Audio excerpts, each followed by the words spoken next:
Hello everybody, Ryan Carpenter here with No BS Golf, presented by P45 Knuckle Down Golf. Well, just as expected, the day's going on as everybody's waiting anxiously for any type of information to come out of that dang meeting in the Bahamas with Yasser and Live representatives and PGA Tour and Tigers there and the whole board of directors apparently. Anyhow, of course we ain't heard nothing, so we're still waiting on that information, and it's likely not to be much, if anything. I just don't see where they have any incentives to really negotiate a whole lot, nor do I see where they have an incentive to really tell us much either, if they can't negotiate anything. And that's pretty much what Jay told us early in the week. So, we'll continue to wait on that, and like everything, everybody needs to fill in the time. And the topic of today, Scotty Scheffler, of course. You know, especially here in the United States, especially here with, you know, the U.S. media that covers the PGA Tour, especially the SXMPGAT Radio radio show. And that's great. You had a great week. Love it. You did a good job. It's awesome. You know, the only problem I have, at one point today, one of the shows, Gravy and the Sleeves, a couple of former PGA Tour professionals, they said, well, you know, the thing is that Scotty Scheffler, by far, hands down, the greatest player in the game right now.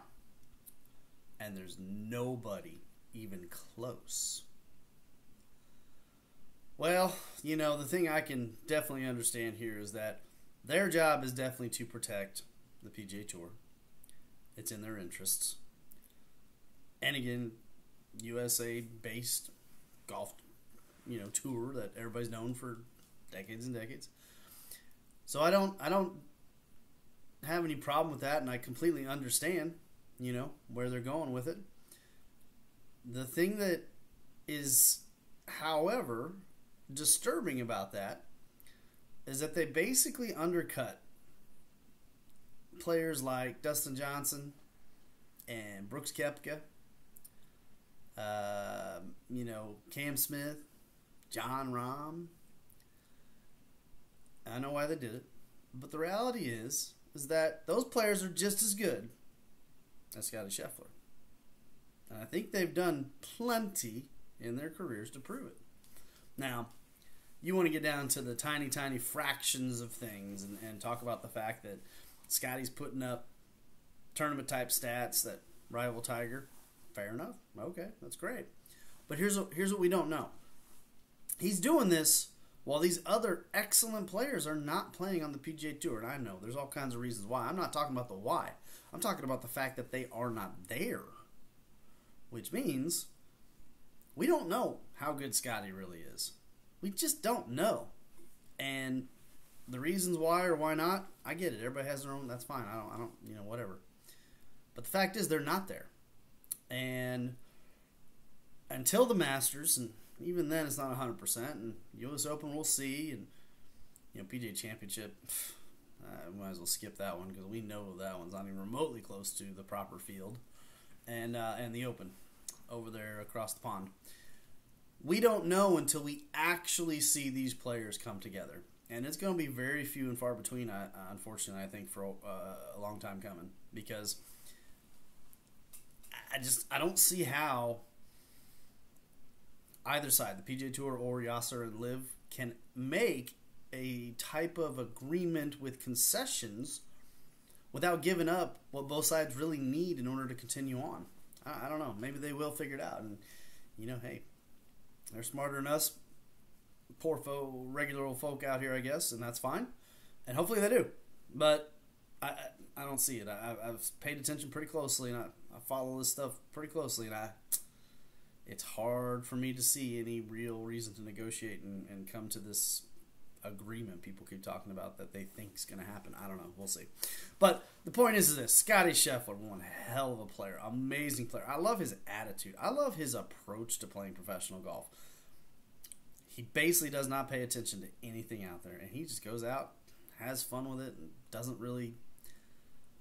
He does exactly what Dr. Bob Rotella has taught us, which, by the way, if you haven't read Golf is Not a Game of Perfect, It's the only book I require my students to read because it's so important. And the amount of time it would take me to try to teach my students what that book is telling us can be done much easier by just reading it. Go read it right now. That being said, Scotty is living, breathing, basically what Dr. Bob has told us in all of his learnings and in his publications. And it's that, the best of the best, especially when they're winning, it's pretty simple. They're not really high. They're definitely not low. We know that. But they're right in the middle. Just walk in the park. And to find that type of middle ground, that calmness, especially when so much is on the line. I mean, there's money. All this talk about playing for money. Everybody plays for money, so we can just drop that. But yeah, being back to back, and then again, the field, in my opinion, is unfortunately not as strong as it should have been. There should have been other players there. But that being said, back to back champion, did it in record fashion. Low score on the final day to hold everybody off. Just amazing stuff. There's no doubt about that part. But to say that he's the best with nothing even close, I'm sorry, that's BS. I don't agree with that. He might be a tick above at the current time some of the best players that are out there. But to say it's not even close, and these are guys who played professional golf. And it makes me sad because unfortunately that to me kind of, and again, it makes sense why they're doing it, but it shows their cards, that's for sure. And I don't think they're being fair to the ability level of those players. Now, hate them, don't think much of them anymore, that's fine. That's your prerogative. You go right ahead. But I hope you're getting educated before you make that decision. That's the one thing I will always say. Before you decide on something, learn about it first, okay? Anyhow, that really kind of, it's disappointing. Because I know 3, 4, 5 years ago, you go back and you listen to some of the shows, if you can get a hold of them. Can't. That's the problem. But I know for a fact, these guys were talking all kinds of praise about how amazing, best players ever. And to sit there today and say they're nothing compared to a Scotty Scheffler, we all know that's not true. Come on now. So, had to get that out there. It's just another one of those, the no BS kind of days where you hear something, gotta get it off your chest. Comment in the section below. Want to hear from you.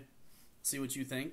Hit that smash that like button, and be sure to subscribe and share it out there on Twitter. You know the Twitterverse, and all your other platforms out there you can send out to people. Let them listen and see what I gotta say, because I want to hear what you gotta say next. So for now, that's the little thing I heard today. We're waiting on the information coming out of that Bahamas, secret meeting of sorts. Hope we get something out of it. I unfortunately don't think we probably will, but we shall see. So for now, Ryan Carpenter signing off. No BS Golf, presented by P45 Knuckle Down Golf. Take care, folks.